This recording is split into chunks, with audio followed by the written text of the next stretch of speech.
Welcome back to Spiced Up Outdoors. I know it's been a while. I think we're going on 2 months, no uploads. But we got something special for you today.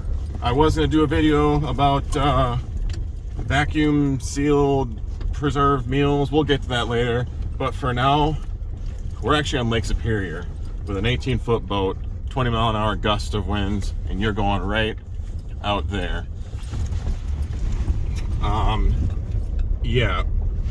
We got Dan with me. He's behind the camera right now, and we're using his boat.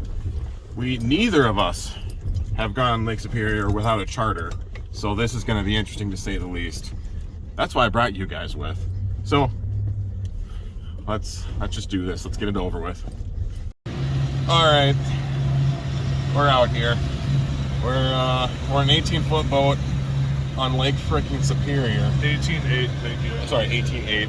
To give you perspective, so we're in two harbors. Those are the iron ore offloading areas. Over here is the breaker. You can walk all the way out there, and we're gonna go fishing, bud.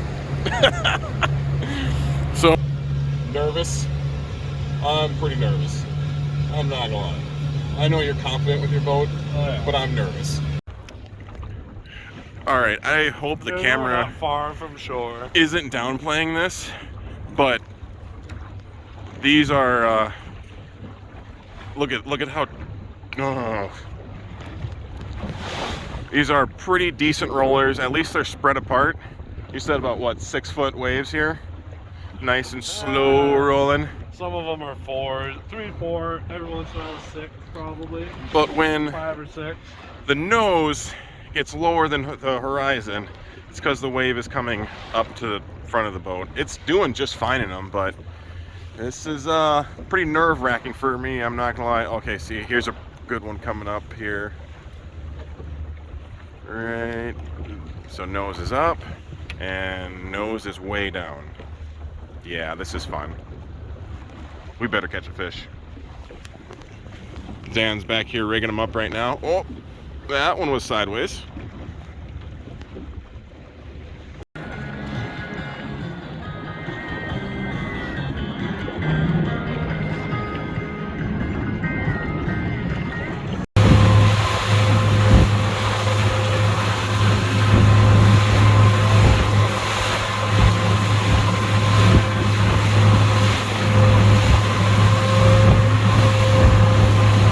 These aren't even the big rollers that we're gotta wait until we see some of those. Big ones, yeah. Here.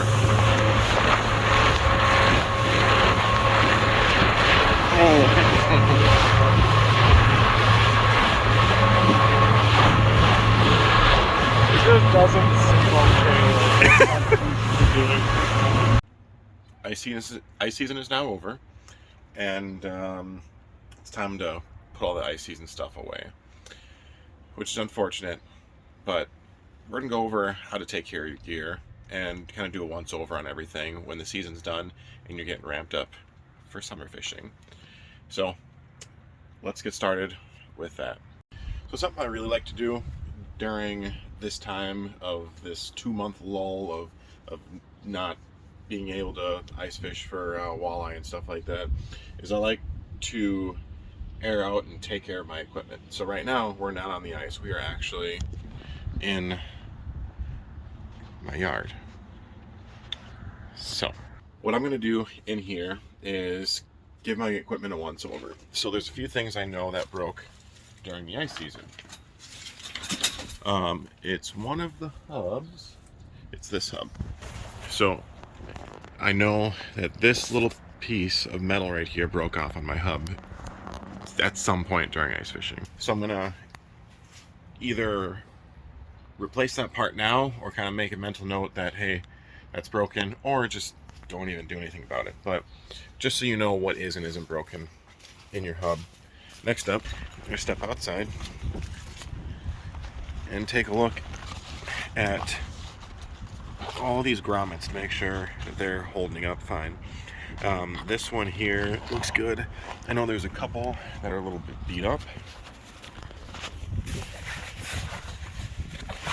And don't know which one it was. Not that one, but you're gonna want to take a look at all that stuff. Next up, kind of give the outside. You're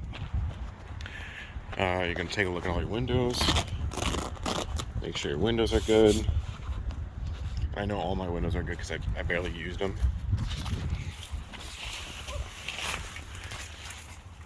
And then take a look at all your poles for your shelter.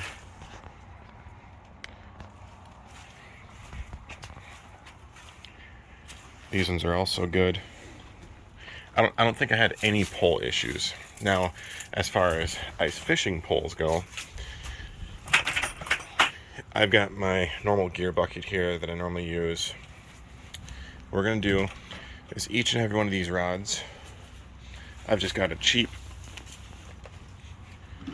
gun case.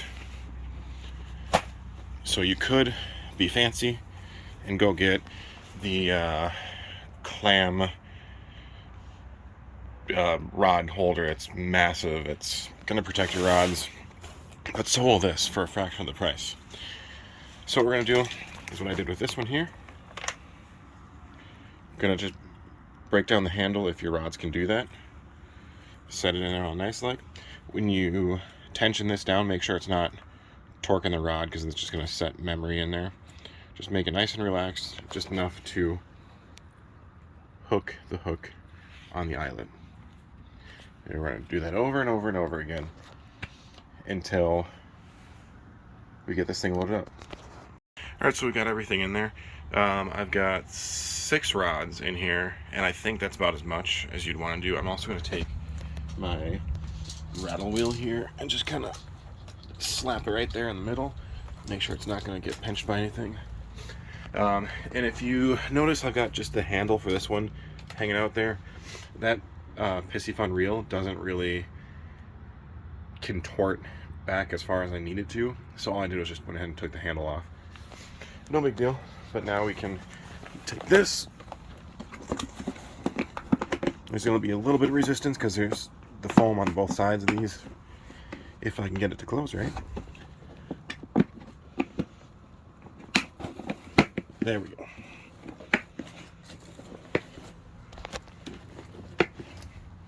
And then all of my rods are nice and safe for next year. Then I'll go through this. There's a lot of stuff in there. That seems like a project I'll go through inside the garage.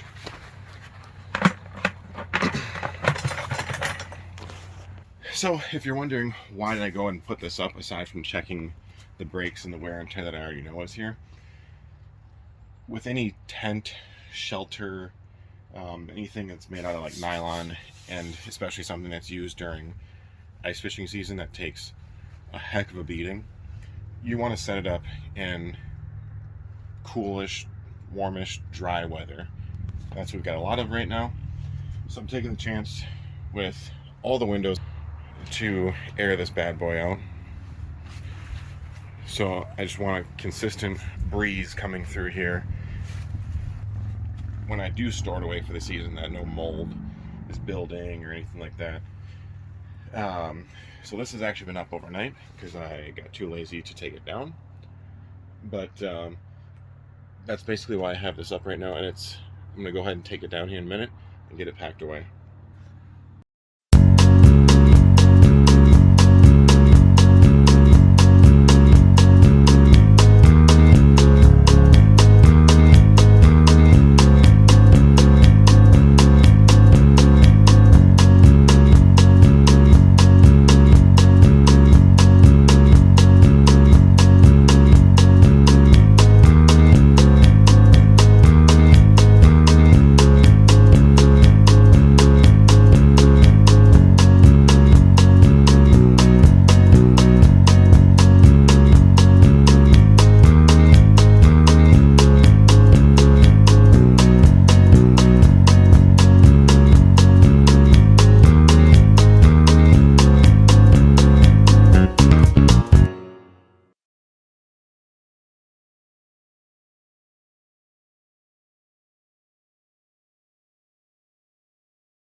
All right, everyone, that's going to pretty much do it for me today. Just a quick episode just to get something out there. Now that the season seems to be warming up here, we'll be doing a lot more. We're going to the cabin more. We're doing some more open water fishing once we can. So I'm going to try to upload twice a month now to get on a more regular schedule, probably Wednesdays or Thursdays, I'm guessing. So once again, thanks for watching. Thanks for sticking with me, everyone who subscribed while I haven't been uploading. I appreciate that. And make sure you spice up your outdoors. See you guys. Thanks for watching.